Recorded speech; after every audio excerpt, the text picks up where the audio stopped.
আউযুবিল্লাহি মিনাশ শাইতানির রাজিম বিসমিল্লাহির রহমানির রহিম। আমি এখন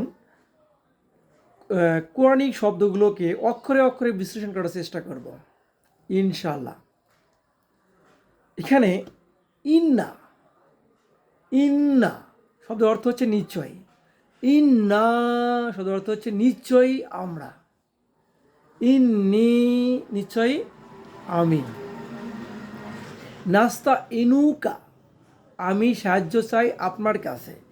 এই দুইটা শব্দকে আমি বিশ্লেষণ করব।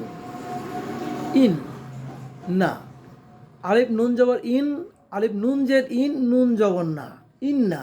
এই ইন্না শব্দের অর্থ হচ্ছে নিশ্চয়ই, কিন্তু এর সাথে যদি আলিফ অতিরিক্ত যোগ করে দিই আলিফ নুন জের ইন, নুন আলিফ জবর না, ইন না, এর শব্দের অর্থ হচ্ছে নিশ্চয়ই আমরা।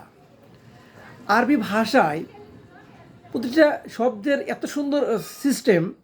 এখানে যদি আপনি একটা অক্ষর দেন, একটা লেটার দেন আপনি, তখন মিনিংটা চেঞ্জ হয়ে যায়। একটা লেটার দেওয়ার সঙ্গে সঙ্গে অতিরিক্ত মিনিং চেঞ্জ বলতে আরও এক্সট্রা মিনিং এসে প্লাস হয়ে যায়, অ্যাড হয়ে যায়। এটা হচ্ছে আরবি ভাষার সৌন্দর্য। আপনি আলিফ নুন জের ইন, নুন জবর না, ইন্না শব্দের অর্থ নিশ্চয়ই। এর সাথে অতিরিক্ত আলিফ যোগ করে দেন, তাহলে কি আসবে? ইন্না নিশ্চয়ই আমরা আসবে। আচ্ছা, এটা গেল। যদি এর পরে আরেকটা শব্দ ইউজ করি, নাস্তা ইনুকা। নাস্তা ইনুকা শব্দের অর্থ হচ্ছে আমি চাই আপনার কাছে সাহায্য। আমাকে শব্দ তো বুঝতে হবে। নুন জবর না, সিন কি, তা কি, আইন, ইয়া, নুন, কা, এগুলো আসলে কী কাজে ব্যবহার করা হয়, কী অর্থে ব্যবহার করা হয়? অনেকগুলো ওয়ার্ড দিয়ে কিন্তু একটা শব্দ তৈরি করা হয়। নাস্তা ইনুকা শব্দের অর্থ হচ্ছে আমি সাহায্য চাই আপনার কাছে। নুন জবর না, আমরা সাহায্য চাই আপনার কাছে। নুন জবর না, নুন জবর না দ্বারা এখানে বোঝাচ্ছে আমরা। সিন দ্বারা এখানে বোঝাচ্ছে সাওয়া। সিনটা শর্ট ফর্মে দেওয়া আছে। নাস্তা, ইনুটার ভার্বের ফর্ম। তারা অতিরিক্ত এখানে ভার্বের ফর্ম আকারে ব্যবহার করা হয়েছে। তা ইনু এখানে রুট ওয়ার্ড হচ্ছে আয়ন শব্দের অর্থ হচ্ছে সহযোগিতা করা, সাহায্য করা। কিন্তু সিন দেওয়ার কারণে এখানে চাওয়া অর্থ ব্যবহার করা হয়। নাস্তা ইনুকা। আর কা শব্দের অর্থ হচ্ছে আপনাকে, আপনার কাছে। কা নাস্তা ইনুকা শব্দের অর্থ হচ্ছে আমি সাহায্য চাই আপনার কাছে। তাহলে নুন জবর না শব্দের অর্থ কি? নুন জবর না শব্দ হচ্ছে আমরা। সিন ইউজ করা হয়েছে কেন? চাওয়া অর্থে। তা ইনু ভার্ব, এখানে তা ইনুটা ভার্ব, আসলে মূল শব্দ হচ্ছে আইন ওয়া নুন। আয়ন শব্দের অর্থ হচ্ছে চাওয়া বা সাহায্য করা। আইনটা ওয়াডা ভার্বের প্রয়োজনে ওয়াডা ইয়া পরিণত হয়েছে গেছে। আইন না, ওয়া ইয়া আলিফ, এগুলোকে বলা হয়েছে দুর্বল শব্দ না দুর্বল অক্ষর। এক আরবিতে বলা হয় কি একটা শব্দর নামটা আমি ইংলিশে ভালো পারি, উইক লেটার। হচ্ছে উইক লেটার। এই তিনটা হচ্ছে উইক লেটার। উইক লেটারগুলো প্রয়োজনে আপনি কেটে সুন্দর করে লাগাতে পারেন। এটা আরবি একটা সৌন্দর্য। আপনি যে শব্দটা প্রয়োজন এখানে সহজ হবে, এটাকে আপনি কেটে সহজ করে দিতে পারবেন। ঠিক ওয়াটা কেটে ইয়েতে পরিণত হয়েছে।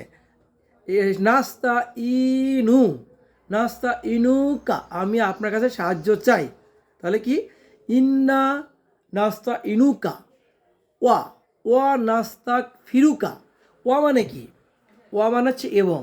নাস্তাক ফিরুকা আপনার কাছে আমি ক্ষমা চাই। নাস্তাক ফিরুকা শব্দ অর্থ হচ্ছে আমি আপনার কাছে ক্ষমা চাই। নাস্তাক ফিরুকা, এখানে নুন জবর না অর্থ হচ্ছে আমরা, সিন জবর সা মানে চাওয়া। নাস্তাক গাফারু শব্দ হচ্ছে গাফারা মানে হচ্ছে মূল অর্ডার হচ্ছে গাফর, এটা হচ্ছে রুট অর্ড। এই গাফারা শব্দ অর্থ হচ্ছে ক্ষমা করা বা ক্ষমা করা। কাউকে ক্ষমা করার নাম হচ্ছে গাফারা। এটা হচ্ছে রুট অর্ড, গাইন ফা আর র, গাফার হচ্ছে রুট অর্ড। এটাকে যখন ভার্বে পরিপূর্ণ ভার্বে রূপান্তর করা হবে, তাহলে না শব্দ অর্থ হচ্ছে আমরা, সিন জবর হচ্ছে চাওয়া, তাক ফিরু হচ্ছে ক্ষমা। আর সাওয়া নাস্তাক ফিরু শব্দ অর্থ হচ্ছে আমরা চাই ক্ষমা, কা মানে আপনার কাছে। ওয়া নু মিনু বিকা, নুমিনুবিকা মানে আমরা আপনার উপর ইমান আনি।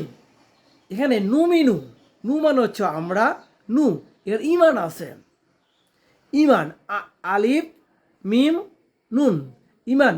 ইমান শব্দের অর্থ হচ্ছে বিশ্বাস করা।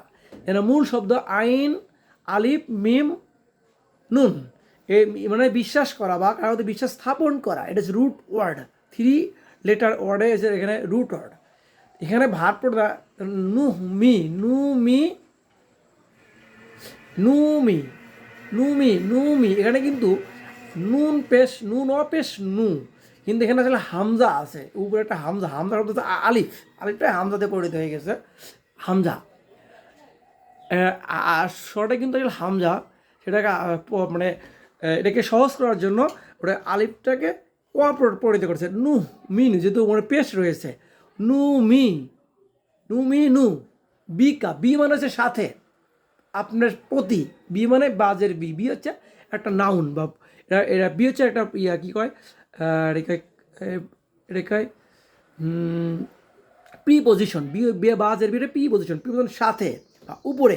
তাহলে কারণ আপনার প্রতি, তাহলে নু মি নু বিকা, আমরা আপনার প্রতি কি ইমান এনেছি বা আমরা ইমান এনেছি। নু মিনু বিকা ওয়া নাতা ওয়াক্কালু, ওয়া নাতা, ওয়া মানে এবং, ওয়া শব্দের অর্থ হচ্ছে কিন্তু কোরআনে প্রচুর পরিমাণে ওয়া রয়েছে, কোরআনে প্রচুর পরিমাণে ওয়া রয়েছে, ওয়া মানে এবং। কোরআন সহজ, কোরআনে একটা সুবিধা কি, একই ওয়ার্ড বারবার ইউজ করা হয়েছে। আপনি কোরআনে দেখবেন বারবার সেম ওয়ার্ড ইউজড রেগুলার, মানে কি বলা হয় বারবার again and again, the same word use again and again. কোরআনে আমরা এই জন্য কোরআনকে আল্লাহ সহজ করে তৈরি করেছেন, যার ফলে আমাদের অল্প কিছু ওয়ার্ড শিখলেই বা তারা 5 থেকে 6,000 ওয়ার্ড শিখতে পারি, তাহলে আমরা কোরআন ইজিলি কোরআন অনুধাবন করতে পারবো।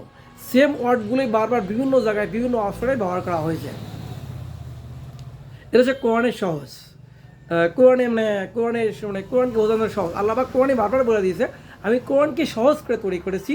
আপনারা কি কেউ আছেন? আপনারা কি কেউ আছেন এখান থেকে কোনো উপদেশ বাণী গ্রহণ করার জন্য? কেউ কি আছেন? আল্লাহ পাক বলে দিয়েছে, বারবার বলতেছে, সুরাল সম্ভবত কামারিওয়ালা আছে, আপনারা কি কেউ আছেন? তোমরা কি কেউ আসো যে আমার এই কোরআনকে আমি সহজ করে তৈরি করেছি? কেউ কি আছে যে কোরআন থেকে কিছু গ্রহণ করবে, কোরআন থেকে কিছু উপদেশ বাণী গ্রহণ করবে, কোরআনকে কিছু বাণী গ্রহণ করবেন না? এটা বলা আছে আপনার কোরআনের ভেতরে বলা আছে, আল্লাহ পাক সহজ করে, যেহেতু আল্লাহ পাকই ঘোষণা দিয়েছেন যে কোরআন হচ্ছে খুবই সহজ একটা কেতাব মানে বই, কুতুব মানে বইগুলো, কোরআন একটা বই। আমরা যদি বাংলা বলি বই, আরবিতে বলি কেতাব, আচ্ছা, এই ইংলিশে বলি বুক। আচ্ছা, তাহলে কি নুমিন ওয়া নাতা ওয়াক্কালু বোঝাচ্ছে, কি বোঝায়? নাতা মানে কি? নাতা ওয়াক্কালু, আমরা নাতা ওয়াক্কালু আলাইকা। আলাই শব্দের অর্থ হচ্ছে উপরে, কা মানে উপরে, কা মানে আপনার প্রতি, আপনার উপরে, কালাইকা। আলা শব্দের অর্থ হচ্ছে উপরে, ইয়া এখানে মিলনের জন্য ইয়া ইউজ করছে, আলাইকা। আলাইকা শব্দ অর্থ হচ্ছে আপনার উপরে, না তা আমরা, তা ওয়াক্কাল, ওয়া কালা, ওয়া কাপলাম হচ্ছে মূল রুট ওয়ার্ড ওয়াক্কাল, তার ভার্বের ফর্ম।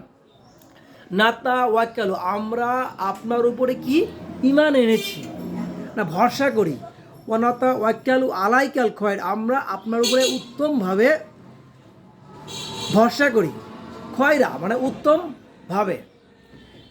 আউদুই আমি মানুষের সামনে চেষ্টা করতেছি, আমি কোনো মুক্তিও না, আমি সাধারণ একটা জেনারেল এডুকেটেড একটা মানে আমি এখন কোরআন গবেষণার একটা স্টুডেন্ট। আমি কোরআন গবেষণা করার চেষ্টা করি, পাশাপাশি আমি একটা জব করি, বা ফাঁকে যখন সুযোগ পাই কোরআনে গবেষণা করার আমি চেষ্টা করি। এখন আমি চাই মানুষের সামনে যতটুকু তুলে দিতে পারি, মানুষের সামনে যদি একটু ওয়ার্ড, একটা অক্ষর যদি জ্ঞান মানুষের সামনে তুলে ধরতে পারি, আমি যারা অর্জন করি সেটা মানুষের সামনে তুলে ধরতে পারি, অত এই সামান্য কথার বিনিময়ে আল্লাহ পাক আমাকে কিয়ামতের ময়দানে ক্ষমা করে দিতে পারে। কারণ আমরা সবাই তো পাপী, আমাদের কোনো না কোনোভাবে আমরা পাপ করি, রেগুলার পাপ করি, কোনো না কোনোভাবে আমরা পাপ করি। আল্লাহ পাক আমাকে হয়তো এই মর্জি রসুল্লাহ জন্য আমি আল্লাহ পাকে চাই, আল্লাহ সুবহানাহু ওয়া তাআলা যেন আমাকে ক্ষমা করে দেয়, এই আশা করি আমি আমার এই কোরআনকে এই আল্লাহর এই কোরআনকে মানুষের সামনে তুলে ধরার চেষ্টা করব। হোল কোরআন তো অনেক বড়, অনেক বড়, এটা মানুষের সামনে তুলে ধরতে অনেক সময় লাগবে। এবং কোরআনের ওয়ার্ডগুলো এত সুন্দর, কোরআনের ওয়ার্ডগুলো হচ্ছে এত সুন্দর যে কোরআনের ওয়ার্ডগুলো হচ্ছে খুবই খুবই পরিষ্কার পরিষ্কার, যে মানুষের যখন অনুধাবন করতে দেওয়া হয়, মানুষ সহজে ইজিলি আন্ডারস্ট্যান্ড করতে পারে। এবং একই শব্দ, যেমন আল্লাহ জিনা শব্দের অর্থ হচ্ছে যারা। আল্লাহ জিনা শব্দ, এই আল্লাহ জিনা শব্দটা হচ্ছে যারা। আল্লাহ জি মানে যিনি, আল্লাহ জি হচ্ছে এক বছর, আল্লাহ জিনা হচ্ছে বহু বচন বা প্লুরাল, বা না এক সিঙ্গুলার আর প্লুরাল। যদি কোরআনে প্রচুর পরিমাণে আল্লাহ জিনা ব্যবহার করা হয়েছে। ইমানটাকে বিভিন্নভাবে ব্যবহার করা হয়েছে, কোরআনে বহু জায়গায় ইমান ব্যবহার করা হয়েছে। আচ্ছা, এবং ইমান থেকে আছে মুমিন এই শব্দটা। যে নাসারা মানে কি? সাহায্য করা। আর আমি যদি নাসের আলিফ একটা অতিরিক্ত যোগ করি, তখন শব্দটা আসবে নাসের মানে সাহায্যকারী। যদি নাসের না যায় মনসের দেই, তাহলে কী হয়? যাকে সাহায্য করা হয় তাকে মনসের বলা হয়। আবার যদি বলি আনসার, সাহায্যকারী, আনসার মানে সাহায্যকারী। এই যে আমরা দেখি, যেমন আমাদের বিভিন্ন জায়গায় বাংলাদেশে আনসার আছে, এটা কিন্তু সাহায্যকারী। কিন্তু রুট ওয়ার্ডটা কিন্তু নাসারা, নুন সা সিন আর র। আসলে আমাদেরকে কোরআন শিখতে গেলে আমাদেরকে মূল শুধু আমরা কিছু ওয়ার্ড মুখস্থ করি, রুট ওয়ার্ড ইউজ করি, তাহলে আমাদের অবশ্যই আমরা পারবো ইজিলি।